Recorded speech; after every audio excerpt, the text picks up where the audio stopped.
এক গ্রামে একজন মৎস্য শিকারী বাস করতেন। তার ঘরে ছিল এক অত্যন্ত সুন্দরী মেয়ে, যার নাম ছিল আয়েশা। কিন্তু দুর্ভাগ্যবশত মেয়েটির মা মারা গেলেন। কিছুদিন পর বাবা আরেকজন মহিলাকে বিয়ে করলেন। সেই সৎমা ছিল খুবই দুষ্ট এবং ঘৃণিত। তার আগের স্বামী থেকে জন্ম নেওয়া এক কুৎসিত ও নির্বোধ মেয়েও ছিল। একদিন সেই শিকারী প্রচুর মাছ ধরে ঘরে ফিরল। তখন সৎমা আয়েশাকে বলল, মাছগুলো পরিষ্কার করে চামড়া ছাড়িয়ে রান্না করো। আয়েশা তখন তার কাজ করছিল আর অভ্যাস মতো গুনগুন করে গান গাইছিল। হঠাৎ সে দুর্বল ও অচেনা একটা আওয়াজ শুনতে পেল। অবাক হয়ে চারপাশে তাকালো, কিন্তু কাউকে দেখতে পেল না। সে ভাবল হয়তো এটা কোনো খাবার খুঁজতে আসা বিড়ালের শব্দ। কিন্তু আওয়াজটা আবারও শোনা গেল, এবার অনেক স্পষ্টভাবে। সে সামনে তাকিয়ে দেখল একটি অদ্ভুত চেহারার মাছ কথা বলছে। মাছটি বলল, তুমি খুব দয়ালু ও উদার মেয়ে। আমি মাছদের রাজ্যের রাজকন্যা। আমার বাবা আমাকে কখনো গভীর সমুদ্র ছেড়ে ওপরে না আসতে বলেছিলেন, কিন্তু আমি তার কথা শুনিনি। ওপরে উঠে এসে বিশুদ্ধ বাতাস ও পাখিদের ডাক শুনে মুগ্ধ হয়ে গিয়েছিলাম। আমি সাঁতার কাটতে কাটতে তোমার বাবার জালে আটকে গিয়েছি। অনুগ্রহ করে আমাকে মুক্তি দাও। আমার বাবা নিশ্চয়ই আমাকে খুঁজছেন এবং আমার অনুপস্থিতিতে কষ্ট পাচ্ছেন। এটা শুনে আয়েশা বলল, যখন উত্তর দিক থেকে বাতাস বইবে আমি তোমাকে সমুদ্রে ফেলে দেব। সেই বাতাস তোমাকে তোমার রাজ্যে ফিরিয়ে নিয়ে যাবে। তখন মাছটি বলল, আমি তোমার অনুগ্রহ আজীবন মনে রাখব। আরেকটি কথা তুমি জেনে রাখো যে সাগরের অনেক গোপন রহস্য আছে।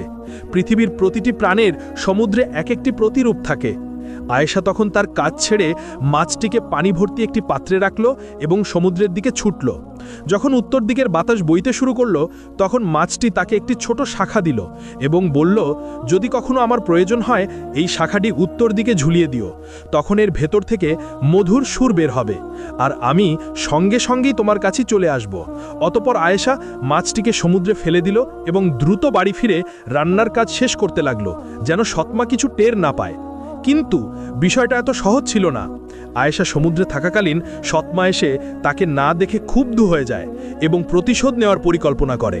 সে সিদ্ধান্ত নিল যে মেয়েটির নামে অভিযোগ করে বাবাকে দিয়ে তাকে মারবে এবং ঘরে বন্দি করবে। যাই হোক, আয়েশা ঘরে ফিরে এসে সেই শাখাটি একটি সুতোয় বেঁধে গলায় ঝুলিয়ে রাখল এবং কাজে লেগে গেল। কিছুক্ষণ পর বাবা ঘরে এলেন, রাগান্বিত অবস্থায়, কিন্তু মেয়েকে মনোযোগ সহকারে কাজ করতে দেখে শান্ত হয়ে গেলেন এবং বললেন, দ্রুত করো, না হলে খেতে দেরি হয়ে যাবে, আর আমাদের জন্য জবের রুটি বানাতে ভুলো না। কিন্তু সৎমা গোপনে রান্নাঘরে গিয়ে খাবার ও রুটিতে বেশি লবণ দিয়ে দিল। অতপর যখন বাবা খেতে বসলেন, তখন রাগে ফেটে পড়লেন এবং মেয়েকে অবহেলার অভিযোগে দোষারোপ করলেন। তিনি হাঁড়ি উল্টে ফেললেন এবং রুটিগুলো মাটিতে ছুঁড়ে মারলেন। তারপর বললেন, আমাকে কলসি এনে দাও, আমার পিপাসা পেয়েছে। তখন আয়েশা গিয়ে দেখে কলসি ফাঁকা। সৎমা তখন বলল, শাস্তি হিসেবে কূপ থেকে নিজেই পানি ভরে নিয়ে এসো। আয়েশা জানত না যে কলসিটি ইচ্ছাকৃতভাবেই সৎমাই খালি করে রেখেছে, তাই তার চোখে পানি চলে এলো। মায়ের মৃত্যুর পর থেকে তার জীবন হয়ে উঠেছিল অসহনীয় কষ্টের। সে কেবল ধৈর্যই ধরতে পারত। অতপর আয়েশা কূপে পৌঁছে দেখে সেখানে দুজন অশ্বারোহী দাঁড়িয়ে আছে। তারা বিভ্রান্ত হয়ে পড়েছিল, কারণ সেখানে কোনো বালতি ছিল না, ফলে তারা পানি তুলতে পারছিল না। মেয়েটিকে দেখে তারা আনন্দিত হয়েছিল এবং তাকে অনুরোধ করেছিল যেন সে তাদের পানি দেয়। তখন বাবার ভয় থাকা সত্ত্বেও আয়েশা ডোল ভর্তি করে তাদের পানি দিল। তারা পানি খেল এবং নিজেদের পানির থলিটিও ভরে নিল। বিদায়ের আগে তারা মেয়েটির জন্য দোয়া করল এবং তার ভালো কামনা করল। প্রথম অশ্বারোহী বলল, আল্লাহ ইচ্ছা করলে তুমি যখনই হাসবে তোমার মুখ থেকে সোনার কণা ঝরবে, আর তুমি যখনই কাঁদবে বৃষ্টির মতো পানি ঝরবে। দ্বিতীয় অশ্বারোহী বলল, আল্লাহ ইচ্ছা করলে তুমি যেদিকেই হাঁটবে তোমার পেছনে রেশমে কাপড় ছড়িয়ে যাবে, আর তুমি সেই রেশমে নিজেকে জড়িয়ে রাখবে। এই সুন্দর দোয়া শুনে আয়েশার মন আনন্দে ভরে গেল এবং মনে আশা জাগল। অতপর যখন সে বাড়ির দিকে ফিরছিল, তখন ভারী বালতিটি টেনে নিয়ে গিতে গিতে তার হাতগুলো ব্যথায় ও ক্লান্তিতে ভরে গেল। কিন্তু পথের মাঝখানে সে শুনল কেউ তাকে ডাকছে, হে আয়েশা, আমাকে একটু পানি দাও। সে চারপাশে তাকালো, কিন্তু কাউকে দেখতে পেল না। তারপর আবারও সেই কণ্ঠ শুনল, হে আয়েশা, আমি কমলা লেবুর গাছ। এটা শুনে আয়েশা তাকিয়ে দেখে গাছটি শুকিয়ে গেছে, প্রায় মরে যাচ্ছে। সে গাছটিকে পানি দিল এবং আবার কূপে ফিরে গিয়ে বালতি ভরল। অতপর বাড়ির পথে ফেরার সময় জঙ্গলে আবার একটি কণ্ঠ শুনল। এবার একটি ছোট বিড়াল রাস্তার ধারে শুয়েছিল। বিড়ালটি বলল, আমি অসুস্থ, আমাকে একটু পানি দাও, আল্লাহ তোমার প্রতি দয়া করুন। ফলে আয়েশার মনে মায়া জাগল। সে বিড়ালের মাথায় হাত বুলিয়ে দিল এবং পানি পান করালো। পানি পেয়ে বিড়ালটি জীবন্ত হয়ে উঠল। কিন্তু এখন বালতিতে সামান্য পানি অবশিষ্ট ছিল, তাই পরিব মেয়েটি আবার কূপে ফিরে গিয়ে পা টেনে টেনে বালতি ভরল। সে জানত এবার অনেক দেরি হয়ে গেছে এবং এখন তাকে দ্রুত যেতে হবে, যদিও পায়ে প্রচণ্ড ব্যথা। ফিরে যাওয়ার পথে সে মনে মনে বলল, আজ বাবা আমাকে মারবে এবং হয়তো অন্ধকার ঘরে বন্দি করবে, কিন্তু তাতে আমার কিছুই যায় আসে না, কারণ আমি ভালো কাজ করেছি। আমার মা সবসময় আমাকে ভালো কাজ করতে বলতেন। হঠাৎ কমলালেবুর গাছটি বলল, ধন্যবাদ আয়েশা, আমার সুগন্ধ আবার ফিরে এসেছে। আল্লাহ ইচ্ছা করলে তোমার কাছেও বুনো ফুলের ঘ্রাণ থাকবে। এরপর বিড়ালটি দোয়া করে বলল, আমার চোখের আলো ফিরে এসেছে। আল্লাহ ইচ্ছা করলে আমি তোমার অন্ধকার রাতগুলো আলোকিত করে দেব। এই সুন্দর কথাগুলো শুনে আয়েশা খুশিতে ভরে গেল। তার ক্লান্তি ও দুঃখ ভুলে গেল এবং বাড়ির পথে চলতে লাগলো। অতঃপর যখন সে বাড়ি পৌঁছালো, তখন তার বাবা রাগ করে জিজ্ঞেস করল, কেন এত দেরি করলে? আমার খাবার নষ্ট করাটা কি যথেষ্ট ছিল না? এখন আবার আমাকে পানি ছাড়া রেখেছো? আয়েশা তখন যা ঘটেছিল সব তাকে বলল, কিন্তু বাবা চিৎকার করে বলল, তোমার কি দরকার অশ্বারোহী গাছ বা বিড়ালের বিষয় ভাবনা? দেখা যাক তারা তোমাকে সাহায্য করতে পারে কিনা যখন তুমি 3 দিন অন্ধকার কুঠুরিতে বন্দী থাকবে।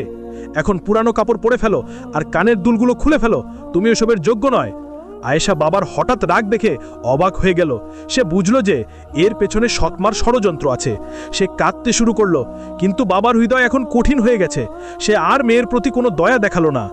কিছুক্ষণের মধ্যে আয়েশা ভিখারিনীর মতো হয়ে গেল, ছেঁড়া জামা ও ফুটো জুতো পরে।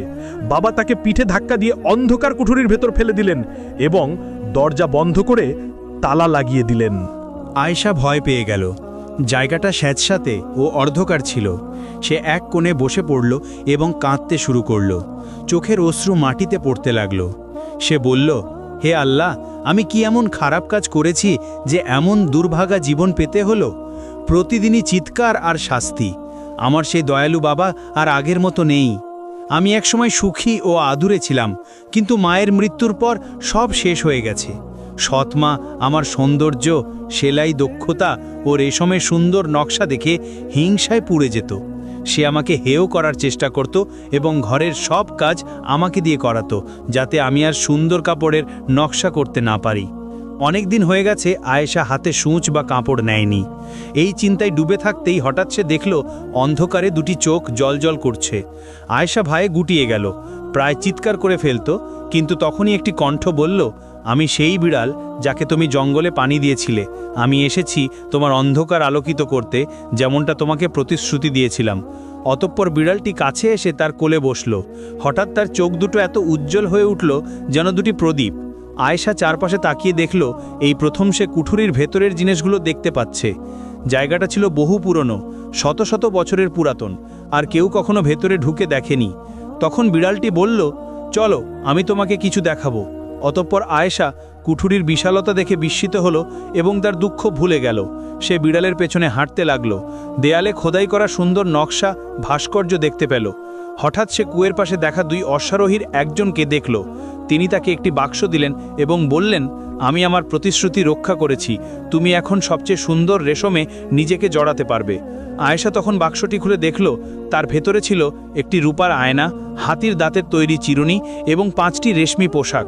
তখন সে মনে মনে বলল, এটা বিশ্বাসই করা যাচ্ছে না। অতঃপর সে সেখান থেকে একটি পোশাক বেছে নিল, পুরনো জামা খুলে নতুনটি পরে নিল। তারপর চুল আঁচড়ে আয়নায় নিজের দিকে তাকালো। আয়েশা আয়নায় নিজেকে দেখে বলল, আমি যেন নিজেকেই আর চিনতে পারছি না। তখন বিড়ালটি বলল, চলো এবার পথ চলা চালিয়ে যাই। অতঃপর অল্প সময় পর তারা দ্বিতীয় অশ্বারোহীর কাছে পৌঁছল। তিনি তাকে আরেকটি বাক্স দিলেন।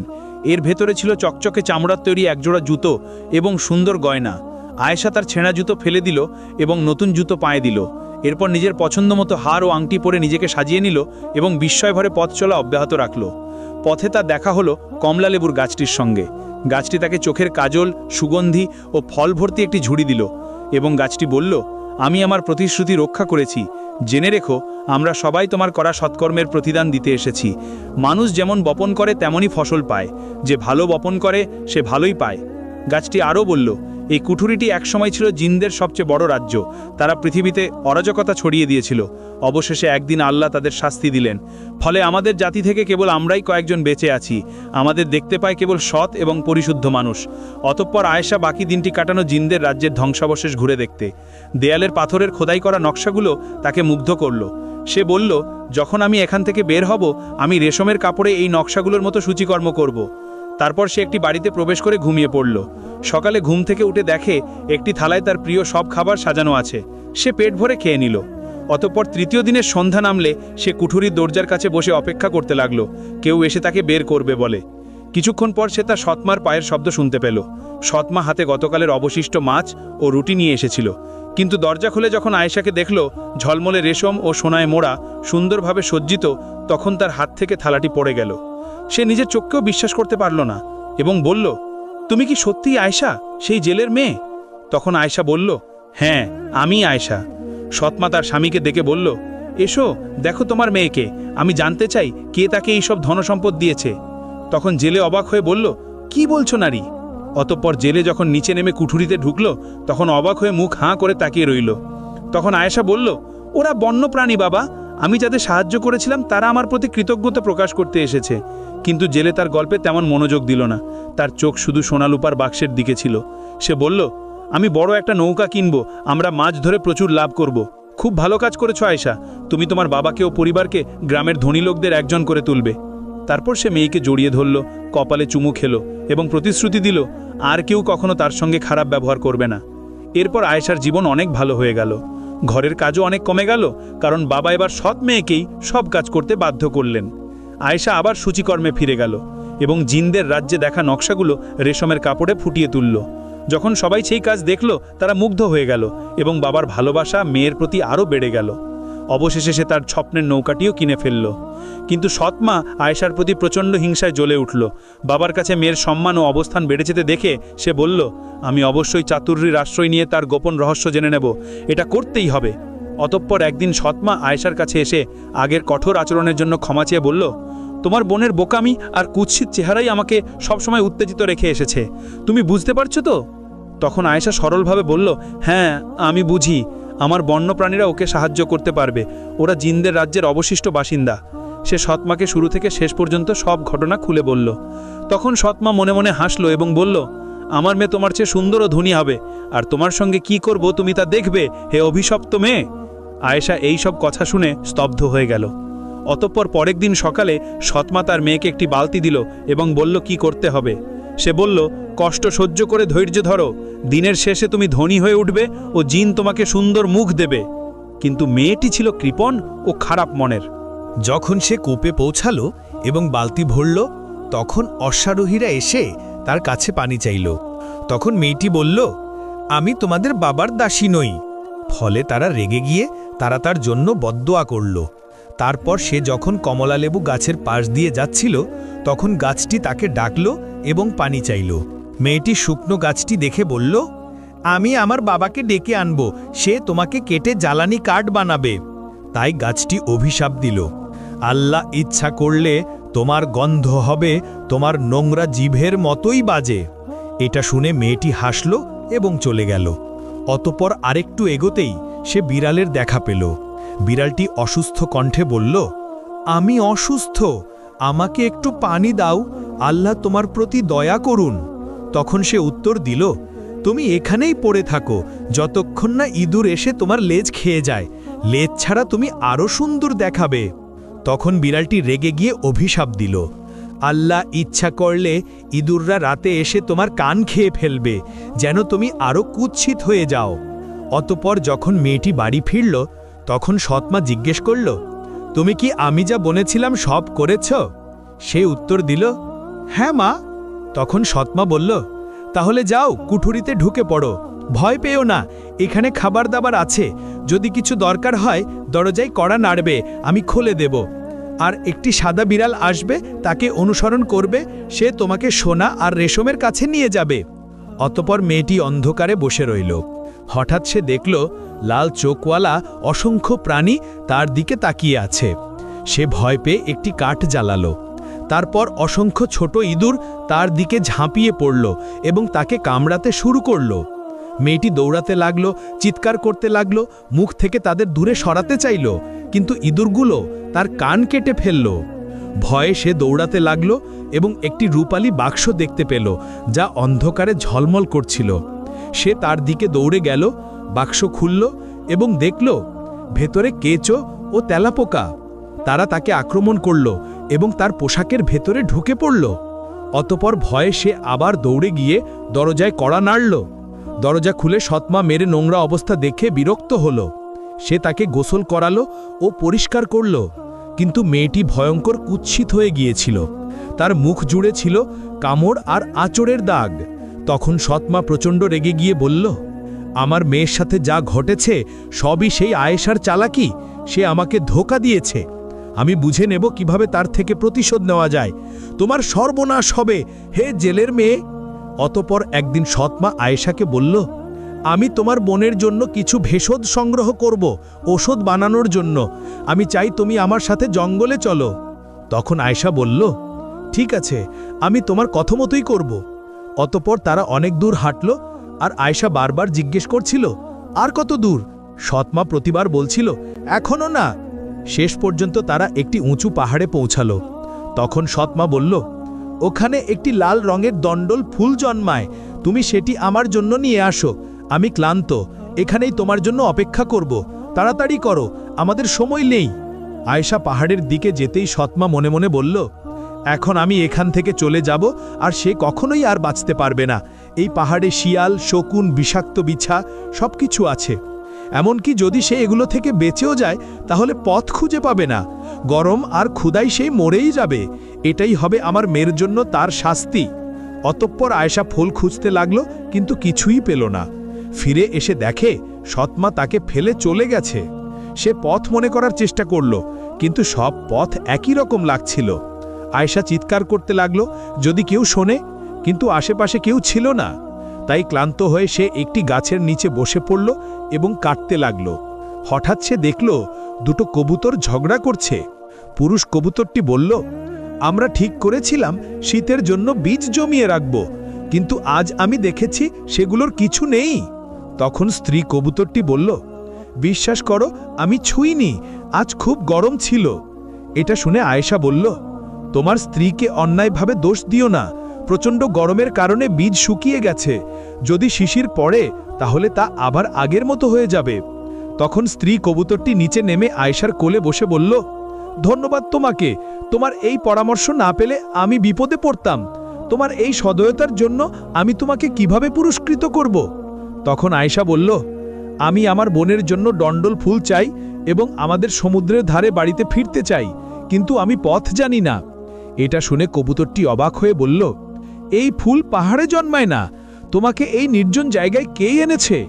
আয়েশা তখন বুঝল যে সৎমাই তাকে মৃত্যুর ফাঁদে ফেলতে চেয়েছিল। ভবিষ্যতে তাকে আরও সতর্ক থাকতে হবে। এদিকে আরেকটি কবুতর তার ঠোঁটে একটি লাল ডণ্ডল ফুল নিয়ে এসে বলল, আমাকে অনুসরণ করো, আমি তোমাকে সমুদ্রের পথ নিয়ে যাব। যদি তাড়াতাড়ি যাও তাহলে রাত নামার আগেই বাড়ি পৌঁছে যাবে। অতপর যখন আয়েশা বাড়ির কাছে পৌঁছালো, তখন তার পায়ে প্রচণ্ড যন্ত্রণা হচ্ছিল, কারণ সে না থেমে দৌড়েছিল। অতপর সে ঘরে ঢুকে দরজা বন্ধ করল এবং হাঁপাতে লাগল। সৎমা তাকে অবাক হয়ে দেখছিল, মনে মনে ভাবছিল, ওই মেয়েটি জঙ্গলের পথ কিভাবে খুঁজে পেল? তখন আয়েশা দীর্ঘশ্বাস নিয়ে তীক্ষ্ণ কণ্ঠে বলল, আমি এখন গোসল করে ঘুমাতে চাই, কিছু জিজ্ঞেস করবে না। পরের বার যদি এমন কিছু করো, আমি বাবাকে সব বলে দেব, বুঝেছ? অতপর আয়েশা ঘরে ফিরে নিরাপদে ঘুমাতে গেল, কিন্তু সৎমা তাকে এত সহজে ছেড়া দেবে না। সে আবার নতুন কোনো ষড়যন্ত্র করবে আয়েশা থেকে মুক্তি পেতে। প্রিয় বন্ধু, গল্পের দ্বিতীয় পর্বে আমরা দেখব এরপর কি হয়। যদি আপনি এখান পর্যন্ত গল্প শুনে থাকেন, তাহলে কমেন্ট করে জানান আপনি কোন জায়গা থেকে ভিডিওটি দেখলেন, আর দ্বিতীয় পর্ব চান কিনা সেটাও বলুন। আল্লাহর রহমতে ভালো থাকবেন। আল্লাহ হাফেজ।